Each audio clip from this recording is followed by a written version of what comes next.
लूका 6 अध्याय का 21 पद में लिखा है, धन्य हो तुम जो अब भूखे हो, तुम तृप्त किए जाओगे। और वचन में लिखा है, धन्य हो तुम जो अब रोते हो, वचन में लिखा है कि तुम हंसोगे। हालेलुया। किस लिए है ये वचन? परमेश्वर ने ये वचन किस लिए बोला है? मैं आपको एक बात बताना चाहता हूं, अगर आप परमेश्वर पर विश्वास करते हैं, जीवते परमेश्वर पर विश्वास करते हैं, तो आपका रोना भी कहीं ना कहीं गुड न्यूज लेके आने वाला है। इसीलिए रोना आया आपके पास। हालेलुया। आपका रोना भी परमेश्वर उसको ब्लेसिंग बना देता है। आप जब रोते हो तो ऐसा नहीं है कि आपको त्याग दिया है परमेश्वर ने, आपको छोड़ दिया है, लेकिन रोते हुए करते क्या हो, यह बहुत जरूरी है हमारे लिए कि हम जब रोते हैं तो करते क्या है। हम क्या परमेश्वर को उस रोते हुए में भी याद करते हैं कि नहीं, उसका धन्यवाद करते हैं कि नहीं? क्योंकि हमारे लिए वो रोना जिसमें परमेश्वर है वो गुड न्यूज लेके आता है, वो ब्लेसिंग की बात होती है। ये वचन बोल रहा है। Hallelujah, hallelujah. ऐसी बहुत सारी गवाहियां हैं मेरे जीवन में जहां पर रोने पर शांति देने वाला केवल परमेश्वर इसलिए बन गया क्योंकि हमको पता है कि हम परमेश्वर को छोड़कर किसी को याद नहीं कर सकते। हमने उस पर भरोसा किया है, इसलिए मैं रोऊंगा तो भी धन्यवाद ही देना है मुझे परमेश्वर को। Hallelujah, hallelujah. मैं शोक में हूं, मैं दुख में हूं, मैं कष्ट में हूं, अगर मैं विश्वासी हूं तो मैं तब भी आनंदित रहूंगा। हालेलुया, क्योंकि परमेश्वर मेरे साथ है। हालेलुया। और जानते हैं वचन में हमारा रोना कभी भी हमारे लिए बुरी खबर लेकर नहीं आता। बाइबल हर बार बोलती है, धन्य वे जो शोक करते हैं, धन्य वे जो रोते हैं, बार बार बोलती है। हालेलुया। यूहन्ना में लिखा है 16 अध्याय का 20 पद में कि तुम रोगे, शोक करोगे, संसार आनंद करेगा, परंतु मैं तुम्हारा दुख आनंद में बदल दूंगा। हालेलुया। परमेश्वर में कभी भी रोना यदि आया है तो ग्रेट लेवल का टेस्टमनी आने वाला है, इस वजह से आया है। लेकिन उस टेस्टमनी मैंने बोल दिया तो आ जाएगा, ऐसा बात नहीं है। हालेलुया। वो ग्रेट लेवल का टेस्टमनी का मुंह आप तभी देख पाएगा कि उस रोने को आप धन्य समझेगा जो आपके पास आया है। हालेलुया। जो कंगालपन आपके पास आया है, जो भूखमरी आपके पास आई है, जो संकट आपके पास आया है, जिसकी वजह से आप रो रहे हैं, हालेलुया, उसमें आपको अपने आप को धन्य समझना पड़ेगा कि धन्य हूं मैं, धन्य मेरा घराना जिसका परमेश्वर यहोवा है। मेरा परमेश्वर मेरे साथ है। मेरा परमेश्वर बोलता है कि मैं तुझे कभी ना छोड़ूंगा, कभी ना त्यागूंगा। मैं तो धन्य हूं जो मैं परमेश्वर को जानता हूं। कितने सारे लोग हैं जो परमेश्वर को जानते भी नहीं है। मैं उस सृष्टिकर्ता को जानता हूं। मैं तो धन्य हूं। मेरा रोना किसी भी तरह से मेरी मृत्यु को लेकर नहीं आता है, मेरे लिए बुरी खबर को लेकर नहीं आता है, मेरे लिए अच्छी खबर को लेके आता है। Hallelujah, hallelujah. कितने लोगों को समझ में आया बात? हाँ, अगर परमेश्वर को समझने के लिए आप आए होंगे तो आप जरूर समझ पाएंगे कि हम क्यों बोल रहे हैं कि आपका रोना गुड न्यूज लेके आता है, ग्रेटेस्ट लेवल का टेस्टिमनी लेकर आता है। लेकिन वो मेरे बोल देने से ही नहीं आ जाएगा, वो उसका मुंह आप तभी देख पाएंगे जब अपने आप को उस रोने में धन्य समझेंगे। हालेलुया। परमेश्वर का वचन में लिखा याकूब में 1 अध्याय का 12 पद में, धन्य है वो व्यक्ति जो परीक्षा में पढ़ता है और परीक्षा में धीरज धरते हुए, धन्य है वह जो परीक्षा में स्थिर रहता है, क्योंकि वो जीवन का मुकुट पाएगा। हालेलुया। याकूब में लिखा है। हालेलुया। याकूब में लिखा है, याकूब 1 का 12 में लिखा है, धन्य है वह जो परीक्षा में स्थिर रहता है, क्योंकि वो जीवन का मुकुट पाएगा। हालेलुया। तो जब भी रोना आया है तो समझ लो कि इतना दिन से आपने प्रार्थना नहीं किया, इतने दिन से आपने परमेश्वर को दिल से आराधना नहीं की, दिन से शब्द नहीं निकले, आप धन्य हैं। ये बात परमेश्वर को बताओ कि आप मानते हैं, परमेश्वर आप जो कहते हैं मैं मानता हूं, मैं तो धन्य हूं। हालेलुया। मेरा रोना भी धन्य। Hallelujah, hallelujah. मसीह लोग का रोना उसका उन्नति लेके आता है। मसीह लोग के पास जो भी दुख आता है उसका उन्नति लेकर आता है। लेकिन मसीह होने का मतलब है, मसीह का नाम होना नहीं कि आनंद मसीह या किसी का आगे मसीह का टाइटल लग गया। हालेलुया। मसीह वही होता है जिसमें मसीह का आत्मा है। हालेलुया। जिसमें मसीह का आत्मा है वही मसीह का जन है। मसीह का आत्मा कैसा था? मसीह का आत्मा परमेश्वर को प्राथमिकता देने वाला आत्मा था। यीशु मसीह का मतलब है मसीह। हालेलुया। यीशु को बोलते हैं मसीह। हालेलुया। तो यीशु का आत्मा कैसा था?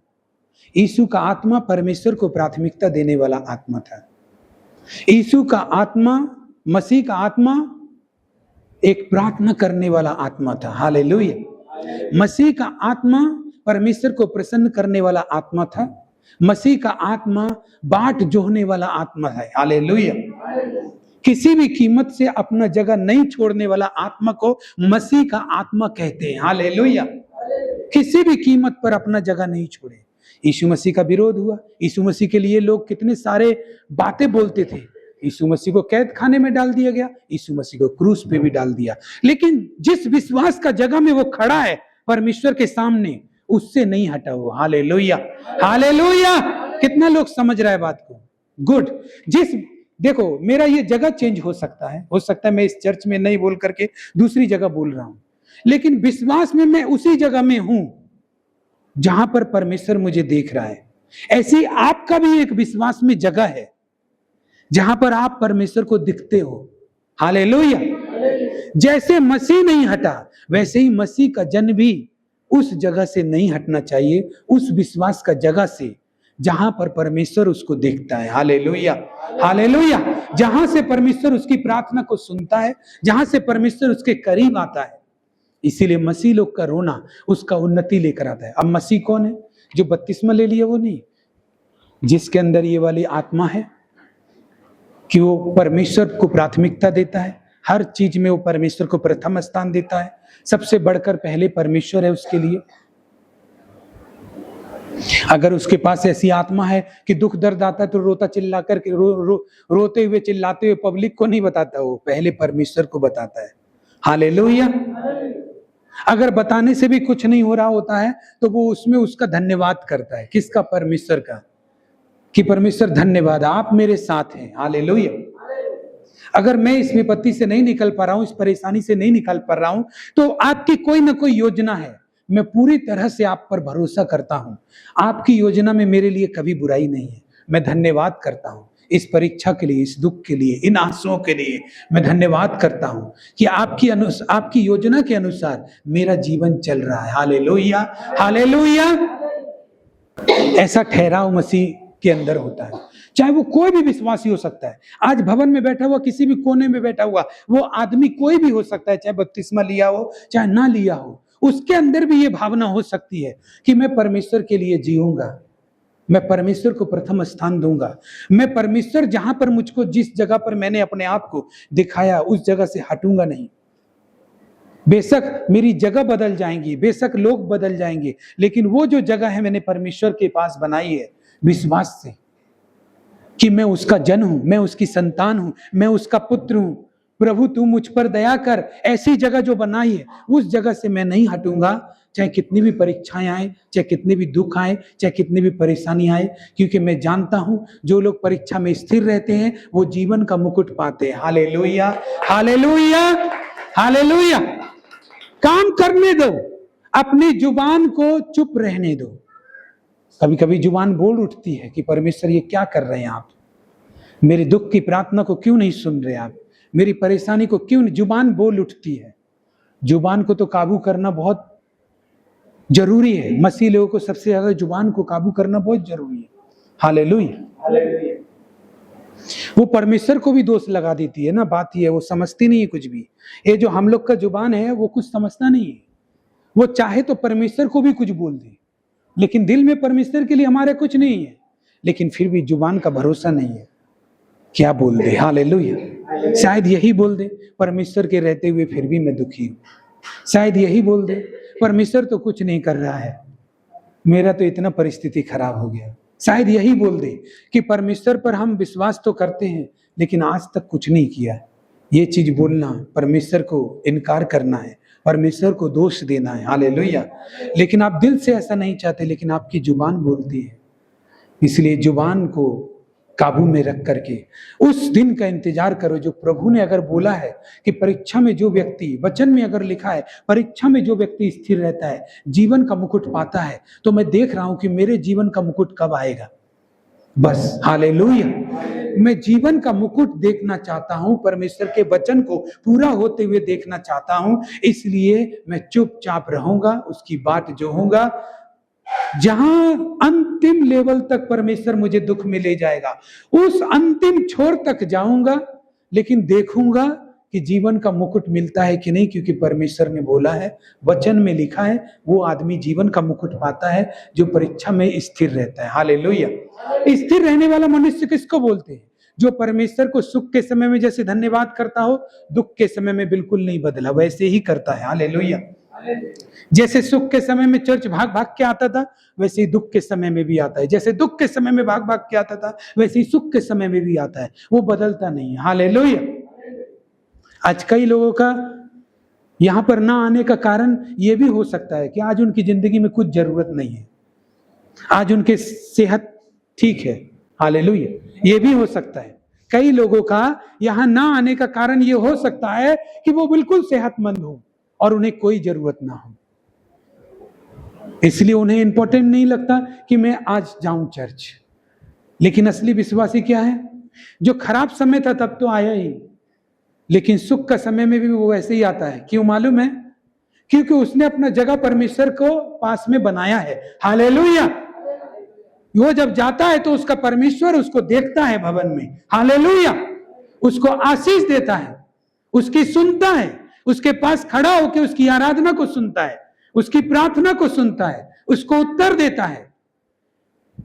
चाहे वो दुखी रहे या ना रहे, लेकिन वो आदमी हमेशा बराबर वैसे ही रहेगा परमेश्वर के सामने जैसा वो था, क्योंकि उसने क्या किया है, उसको इस बात की परवाह नहीं है कि मुझे कुछ होगा तो ही मैं परमेश्वर के पास जाऊंगा। उसको इस बात की परवाह है कि मेरे और परमेश्वर के बीच का संबंध टूटना नहीं चाहिए। हालेलुया। हालेलुया। मेरा और मेरा परमेश्वर का बीच का जो रिलेशन है वो कैसे कैसे कैसे, आपके आने से मैं देख रहा हूं, आपका चेहरा देख रहा हूं, तो मैं खुश हो जाऊंगा, भाई आप आए। लेकिन मेरा खुशी से ज्यादा अच्छा है परमेश्वर खुशी होगा आपसे। हालेलुया। अगर मान लो परमेश्वर रोज आपको देखता है, हर हफ्ता आपको देखता है, तो उसको खुशी मिलता होगा। जरूरी नहीं है प्रॉब्लम ही लेकर आया है मेरा बेटा।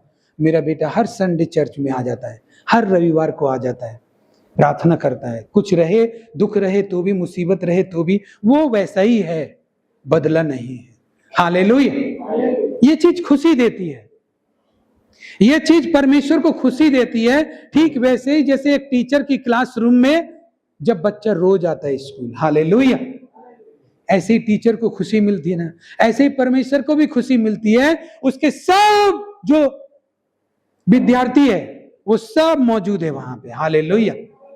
वो सब सुनने के लिए मौजूद है, वो सब परमेश्वर को आदर देने के लिए मौजूद है, वो सब परमेश्वर के आगे सर झुकाने के लिए मौजूद है। ऐसा नहीं कि परमेश्वर उनसे कुछ बात ही करेगा, ऐसा नहीं कि आज का दिन कुछ भविष्यवाणी ही देगा तो ही आपको आना है। हालेलुया। वो आपसे भले ही बात नहीं करे, लेकिन वो आशीष आपको दे चुका होता है जब आप आते हो। हालेलुया। हालेलुया। ये सच बात है। हालेलुया। बेशक उसको आपसे कोई बात नहीं करनी, बस उसने देख लिया, आ गया। वो आशीष उन आने वालों के लिए, उन लोगों के लिए जो परमेश्वर के पास आते हैं, उनके लिए वो दे चुका होता है। हालेलुया। अब रिसीव करना हमारे पास है। हम ग्रहण करके चले जाएंगे, हम मान के चले जाएंगे कि आज मुझे आशीष मिली है, तो वो आशीष आपको आप काम करते हुए देखेंगे अपनी लाइफ में। लेकिन आप सोचेंगे परमेश्वर ने मुझसे तो बात नहीं की, मेरे लिए तो कोई भविष्यवाणी भी नहीं हुई, उस दिन बहुत अच्छा हुआ था इसलिए मैं गया था, रोज रोज इसीलिए मैं आता हूं कि कुछ मेरे लिए हो। तो क्या पता परमेश्वर हर रोज आपसे बात ही न करे, क्योंकि वो तो चाहता है कि आप उसके पास हो, आप बैठो उसके पास। हर दिन आदमी बात करता है परमेश्वर से, जब जरूरत में होता है तो जल्दी जल्दी मांगता है, प्रार्थना करता है, लेकिन बैठना भी चाहिए अपने पिताजी के साथ। हालेलुया। अपने परमेश्वर के साथ बैठना चाहिए। हालेलुया। ये अपनी प्रार्थना में जब हम अकेले प्रार्थना करते कभी कभी, तो कभी कभी घंटों बैठ के बाइबल ही पढ़ते रहते, तो बैठना जरूरी है। हालेलुया। प्रार्थना कितनी भी हो, लेकिन प्रार्थना के उद्देश्य से आप उसके पास बैठे हैं, यह बहुत जरूरी है। हालेलुया। प्रार्थना आपने 10 मिनट की, 2 मिनट की, 3 मिनट की, 5 मिनट की, चलेगा। फिर आके आप बाइबल पढ़ रहे हैं खोल के या वचन सुन रहे, चलेगा। लेकिन प्रार्थना के उद्देश्य से बैठना बहुत जरूरी है। वो बैठना ही एक हाजिरी लगा देता है परमेश्वर के पास। हालेलुया। उसके पास बैठना जरूरी है। इसलिए वचन में लिखा है लूका 6:21 में, धन्य हो तुम, 6:22 में, 6:21 में, धन्य तुम जो भूखे हो। तो बाइबल किस भूख का बारे में बात करता है? परमेश्वर या यीशु मसीह, वो उस भूख का बारे में बात करता है, आत्मा की भूख। हालेलुया। किसको आत्मिक बनने की भूख है, किसको धर्मी बनने की भूख है, किसको अच्छी बातें सीखने की भूख है, वही है असली भूख। हालेलुया। किसको भूख है कि धर्मी बने, किसको भूख है पवित्र बने, किसको भूख है अपने पिता की सुने। पता है कितने लोगों के पास नॉलेज नहीं होता, लेकिन इतना सा नॉलेज होता है कि पिता की जो सुनता है ना, पिता उस पर दया करता है। हालेलुया। ये नॉलेज तो बोर्ड पे लिखाना नहीं होगा आपको। हालेलुया। आपके विवेक में परमेश्वर बात करे तो करता होगा जरूर। आप ही बताइए, कुछ बोलने से ज्यादा पिता किससे प्रेम करता है? सुनता है जो। हालेलुया। आपसे सीनियर आपके पिताजी, आप उनकी सुनेंगे तो आपको वो बहुत अच्छा मानेंगे, चाहे वो कुछ भी बात बोलते हैं, आप उनकी सुनेंगे। तो क्या परमेश्वर की सुनेंगे? परमेश्वर की सुनेंगे तो क्या परमेश्वर आपसे खुश नहीं होगा? परमेश्वर आपको आशीर्वाद नहीं देगा? देगा। तो जो सुनता है परमेश्वर की, परमेश्वर उसको पहले ही सब कुछ दे चुका होता है। बस जैसे जैसे वो बढ़ता जाता है वैसे ही उसका आशीष भी बढ़ते जाता है। हालेलुया। हालेलुया। जिसको परमेश्वर से सुनना ही नहीं है, वो व्यक्ति है जो कुछ होगा तभी चर्च आएगा। या तो कोई प्रोग्राम होगा तब चर्च आएगा, या तो कोई बाहर से कोई लोग आ गया होगा तब चर्च आएगा, या कोई स्पेशल कुछ चंगाई प्रार्थना या ले हैंड होगा तब चर्च आएगा। हालेलुया। मतलब सुनना उसके लिए इंपॉर्टेंट नहीं है। हालेलुया। लेकिन आपको पता है, आपकी टीचर की बातें जब आप ध्यान से सुनते हो तो टीचर को आप समझ पाते हो कि वो क्या पढ़ा रहा है, और वो भी जान पाता है कि अब ये लड़का जो है सीख सकता है क्योंकि ये सुन रहा है मुझे। हालेलुया। सुनना बहुत बड़ी चाबी है। अगर आप मूर्ख है, परमेश्वर के राज्य में कुछ भी नहीं जानते, पवित्र आत्मा के बारे में भी नहीं जानते, कुछ भी नहीं जानते, अरे तो सुनने के लिए तो उसका सुनना इंपॉर्टेंट है, जरूरी है बहुत। अगर आप ठीक से सुनेंगे नहीं, किसी ने आपसे कुछ मंगाया, ठीक से सुनेंगे नहीं तो बदले में दूसरा कुछ ले आएंगे, जिससे उसको खुशी कभी नहीं मिलेगा। हालेलुया। सुनना बहुत जरूरी होता है, बोलने से ज्यादा सुनना जरूरी होता है। हालेलुया। एक बार मेरे साथ एक ग्रुप था, तो मैं उसको बोला कि अगर तुम्हें मेरे साथ रहना है तो एक बात याद रखना, सुनो ज्यादा बोलो कम। बोलना नहीं होगा। हालेलुया। ये बोलना नहीं होगा। कुछ भी तुम्हारे अंदर है वो बहुत इंपॉर्टेंट हो सकता है, बहुत बड़ा हो सकता है, लेकिन अभी तुम्हारा बोलने वाला पोजीशन नहीं है, अभी तुम्हारा सीखने वाला पोजीशन है। हालेलुया। अभी तुम्हारा स्तर जो है सीखने वाला है।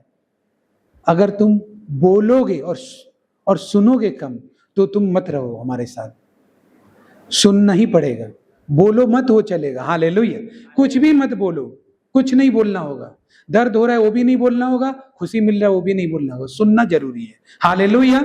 हम क्या बोल रहे हैं उसको सुनना जरूरी है, लोग क्या बोल रहे हैं उसको सुनना जरूरी है। आप सुनोगे तो कभी भी गलत रास्ते पे नहीं, गलत काम नहीं कर पाओगे, आप मिस्टेक नहीं कर पाओगे। आप जब सुनोगे तो आपको कोई फंसा नहीं पाएगा, आप समझ पाओगे कि आप कर क्या रहे हो। हालेलुया। सुनने वाला आदमी मूर्ख बनकर भी बुद्धिमान हो जाता है। कई बार लोग आपके चेहरे से सोचता है कितना समझदार आदमी है, हाँ, लेकिन रहते आप मूर्ख है, लेकिन पता ही नहीं चलता किसी को कि आप कितने मूर्ख हैं। लेकिन इससे आप क्या हो जाते हैं? इससे आप सम्मानित हो जाते हैं। आप कुछ नहीं जानते लेकिन आप सम्मानित हो जाते हैं। कोई सोचता है बहुत बड़ा समझदार आदमी है, बिना कुछ बोले ही समझदार साबित हो गए।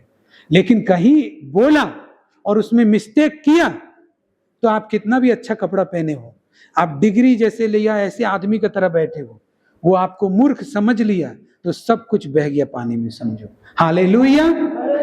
और आप अगर कैसा भी कपड़ा पहना और कुछ नहीं बोला, कुछ भी नहीं बोला, सामने वाला आदमी आपको समझदार ही समझ के जाएगा। हालेलुया। तो ये कौन सी भूख है जिसके बारे में परमेश्वर कहता है, जिसके बारे में प्रभु यीशु कहता है? वो आत्मा की भूख है। हमारी अंदरूनी भूख परमेश्वर की ओर बढ़ना है। इसीलिए तो हमें कोई भी काम शांति नहीं दे पाते। हम चाहे कोई भी काम करें, हम चाहे कुछ भी खरीद लें, उसको खरीदने के बाद या कोई काम करने के बाद फिर से हम अशांत होने लगेंगे, फिर से हम दुखी होने लगेंगे। लेकिन क्यों होने लगेंगे? क्योंकि हम नहीं जानते हमारी असली शांति का कारण है परमेश्वर की तरफ बढ़ना। परमेश्वर की तरफ हम बढ़ते जाएंगे, हम शांति में रहेंगे। Hallelujah, hallelujah. तो इसमें लिखा है, धन्य हो तुम जो भूखे हो। तो कौन आदमी भूखा है? कौन आदमी दिखा रहा है कि वो परमेश्वर के लिए भूखा है, वो उन आत्मिक चीजों के लिए भूखा है, वो धर्मी बनने के लिए भूखा है, वो शिक्षा सीखने के लिए भूखा है, वो बाइबल पढ़ने के लिए भूखा है, वो सेवा करने के लिए भूखा है? कौन आदमी है जो ये भूखापन दिखा पा रहा है? वो आदमी जो वहां हाजिर है। Hallelujah, hallelujah. वो आदमी जो परमेश्वर की चर्चा के सामने या परमेश्वर के भवन में हाजिर है, उसका हाजिर होना यह बताता है कि उसको जगत नहीं चाहिए, उसको परमेश्वर चाहिए। हालेलुया। वो परमेश्वर के लिए भूखा है और किसी चीज के लिए नहीं। Hallelujah, hallelujah. देखो ना, क्या आप देते हैं इस भवन में? क्या आप दे के ही जाते हैं? हमसे तो कुछ लेके नहीं जाते, प्रार्थना लेके जाते। और सच में वो आशीष बड़ा है आपके लिए, छोटा नहीं है। लेकिन फिर भी हम एक बात समझाने के लिए बोल रहे हैं कि आप क्या लेके जाते हैं इधर से? कोई मिठाई तो मिलता नहीं है। अपना वक्त दे के जाते हैं, अपना पैसा दे के जाते हैं। ये चीज क्या दिखाता है? ये चीज ये दिखाता है कि आपको परमेश्वर की भूख है। लेकिन सबको नहीं है। सब तो हर संडे नहीं आते, सब तो हर बार नहीं आते। क्यों नहीं आते? कभी कभी आते, लेकिन वे सब भूखे नहीं हो, इसका मतलब। हालेलुया। क्योंकि आपका हाजिर होना ही ये बताता है कि आप भूखे हैं, परमेश्वर के लिए भूखे हैं। आप प्रार्थना में अपने घर में जब भी 1 घंटा समय देते हैं परमेश्वर को, तो आप भूखे हैं परमेश्वर की। जब तक आप ऐसा अपंग का तरह पड़े रहेंगे, भीतर वाला आदमी आपका अपंग का तरह, पैरालाइज का तरह पड़ा हुआ सो रहा है, तब तक परमेश्वर आपको आगे के लिए, सेवा के लिए भी कैसे इस्तेमाल करेगा। हालेलुया। उसके लिए तो और स्ट्रांग आदमी चाहिए, और पावरफुल आदमी चाहिए। हालेलुया। सेवा के लिए ऐसा वैसा आदमी नहीं चाहिए कि कुछ भी आया तो कलीसिया से गायब हो गया। ऐसा वैसा आदमी नहीं चाहिए, बहुत स्ट्रांग आदमी चाहिए। आपको एक बात बताऊं, आप सुनकर हैरान हो जाएंगे कि यीशु मसीह ने खुद कहा है कि मुर्दों को मुर्दे गाड़ने दे और तू मेरे पीछे हो ले। तो आपको समझ में आता है ये बात? ये बात कहां तक, मतलब यीशु मसीह जो ये बात बोले, हम लोग ध्यान नहीं देते ना प्रभु के वचन पे। एक बार ध्यान देने की कोशिश करें मैं जो बोल रहा हूं। प्रभु यीशु ने बोला, जो कोई मेरे पीछे आना चाहे अपने आप का इनकार करे तब मेरे पीछे हो ले। तो एक आदमी बोलता है, प्रभु मैं अपने बाप को गाड़ के आता हूं तब मैं तेरे पीछे होऊंगा। तो वो क्या बोलता पता है? मुर्दों को अपने मुर्दे गाड़ने दे, तू मेरे पीछे हो ले। हालेलुया। इसका मतलब जरा सा भी परवाह है यीशु मसीह को कि उसका बाप खत्म हो गया है और उसको ऐसा बात बोलना चाहिए? क्यों बोला प्रभु ने ऐसा? इसलिए बोला कि तू मेरी सेवा करना चाहता है तो तुझे स्ट्रांग बनना पड़ेगा। Hallelujah, hallelujah. क्यों बोला यीशु मसीह ने ऐसा? तुझे स्ट्रांग बनना। तुझे अब तू ही सोचेगा कि तेरे आंसू कोई पोंछे तो तू दूसरे के आंसू कैसे पोंछेगा? हालेलुया। तू ही सोचेगा कि तेरी देखभाल कोई करे तो दूसरों की देखभाल तू कैसे करेगा? हालेलुया। तू ही सोचेगा मेरे लिए ये होना चाहिए, मेरे लिए वो होना चाहिए, तो दूसरे को कैसे सिखाएगा कि तू इन सबको मत खोज, तू प्रभु को खोज। हालेलुया।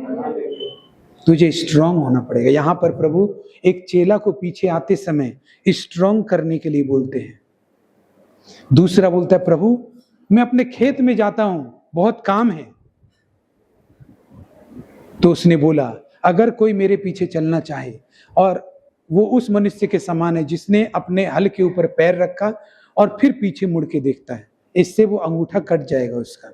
हालेलुया। इसका मतलब क्या? जो भी मेरी सेवा करेगा, जो भी मुझ पर विश्वास करेगा, उसको स्ट्रांग बनना पड़ेगा। क्योंकि आपका बीमारी, आपका तकलीफ जो शैतान ने दिया है, वो यही सोच के दिया है कि आप डरते हो। जब आप डरोगे नहीं तो भागेगा। हालेलुया। यही सोच के दिया है। आज देखो यहाँ पे जो चर्च में आता है वो ठीक है, लेकिन एक अनजान आदमी दुष्ट आत्मा को निकलते हुए देखे तो वो रास्ते भर डरते हुए जाएगा, कहीं वो आत्मा मेरे साथ भी तो नहीं आ रहा है।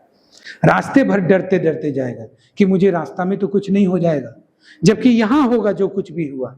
क्यों ऐसा होता है? क्योंकि वो नहीं जानता, वो डरता है, इसलिए शैतान ने उसको डरा के रखा है। हालेलुया। लेकिन जो स्ट्रांग हो जाता है वो रोज ही देख के जाएगा, रोज ही बेफिक्र सो जाएगा जाके घर में। हालेलुया। ऐसा क्यों हो जाएगा? ऐसा इसलिए हो जाएगा क्योंकि वो स्ट्रांग है। प्रभु यीशु के लिए भी विश्वासी स्ट्रांग बनाना है। परमेश्वर का विश्वासी जब स्ट्रांग होगा तब उसमें से सेवा करने वाले लोग निकलेंगे। हालेलुया। तो स्ट्रांग बनने के लिए तो शुरुआत करना पड़ेगा ना, उसके बाद परमेश्वर के पास भी जाना है। आपको पता है स्वर्ग में कोई रोना नहीं है, कोई भी रोना नहीं है स्वर्ग में। बाइबल बताती है वहां पर ना तो कोई आंसू होगा और ना ही कोई रोना होगा उधर। हालेलुया। सिर्फ आनंद ही आनंद होगा। क्यों होगा? उधर रोने का वजह नहीं है, या फिर उनका हृदय इतना स्ट्रांग है कि वे स्वर्ग जाने का लायक है। हालेलुया। हालेलुया।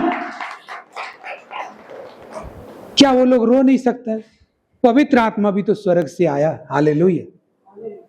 पवित्र आत्मा एक आदमी को रुलाता है स्पर्श करके। यीशु मसीह भी रोता है, पता है? यीशु मसीह का आंखों में भी आंसू है। यीशु मसीह लाजर के पास आया, वो भी रोया, और आज स्वर्ग में है। कितना लोग को यीशु मसीह दर्शन दिया है? बहुत सारे लोग हैं जो गवाही देते हैं, बोलते हैं मैंने जब यीशु को देखा तो यीशु रो रहा था। तो स्वर्ग में तो वो है, वो क्यों रोएगा? स्वर्ग में जब रोना नहीं है तो वो क्यों रोएगा? हाँ, वो धरती के लोगों को देख के रो रहा है, लेकिन स्वर्ग में स्ट्रांग लोग जाएगा, कमजोर लोग नहीं जाएगा। हालेलुया। हालेलुया। संदेह करने वाला, डरने वाला, इस बात की परवाह करने वाला कि उस बात की परवाह करने वाला, ये सब स्वर्ग उसके लिए जगह नहीं है।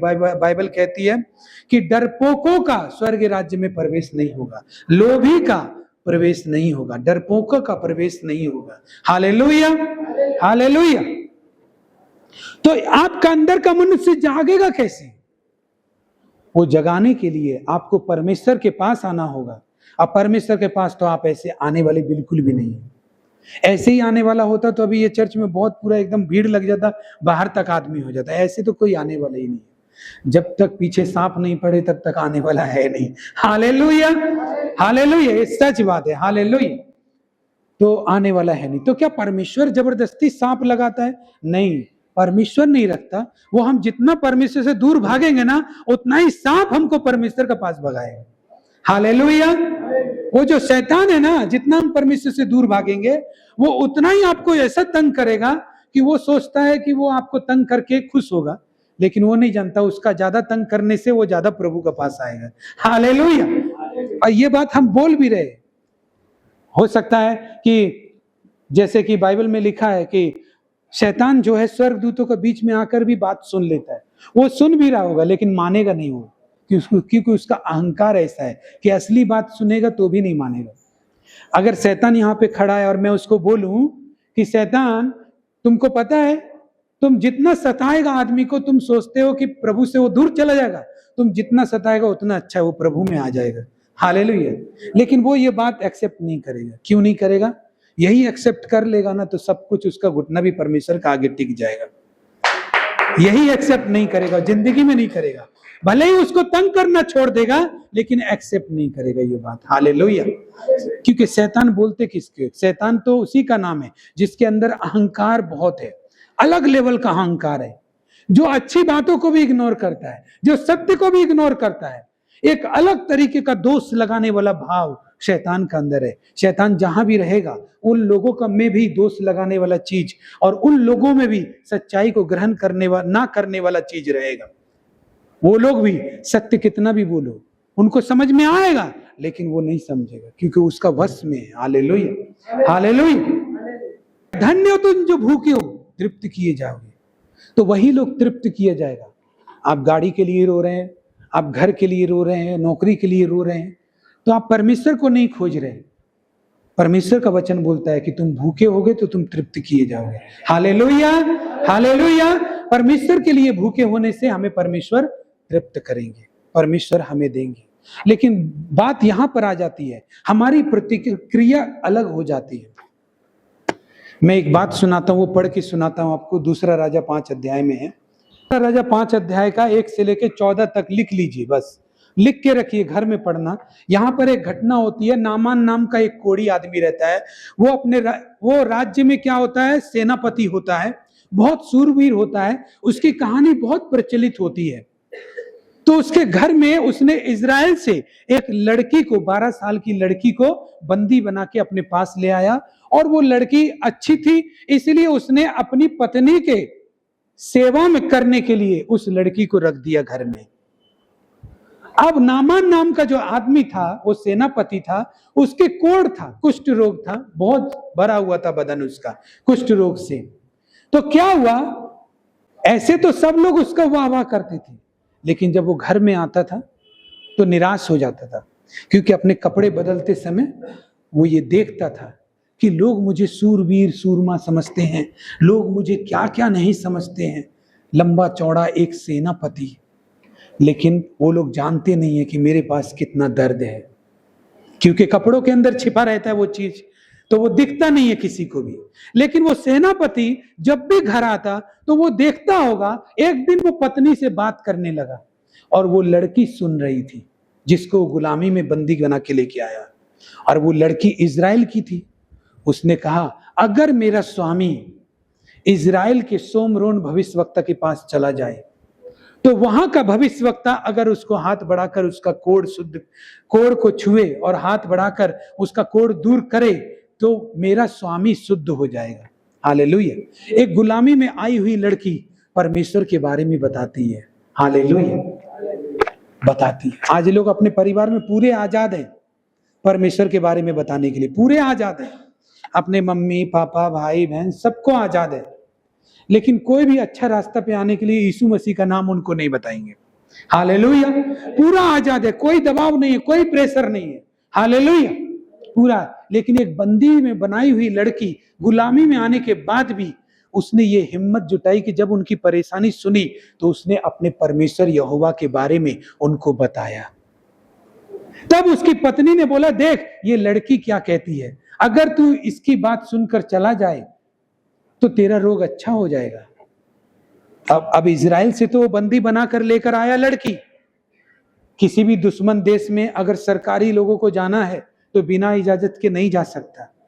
जैसे कि हमारा इंडिया पाकिस्तान में हमेशा बैर भाव चलता रहता है, लेकिन फिर भी उधर जा सकते हैं हम लोग परमिशन लेके। हालेलुया, सरकार का सब चीज का परमिशन लेके। ऐसे ही वो सेनापति अपना राजा का पास जाता है और बोलते हैं, मुझे एक पत्र लिख दे वहां के राजा के लिए कि मुझे ये बीमारी है और ये आदमी को मैं भेज रहा हूं।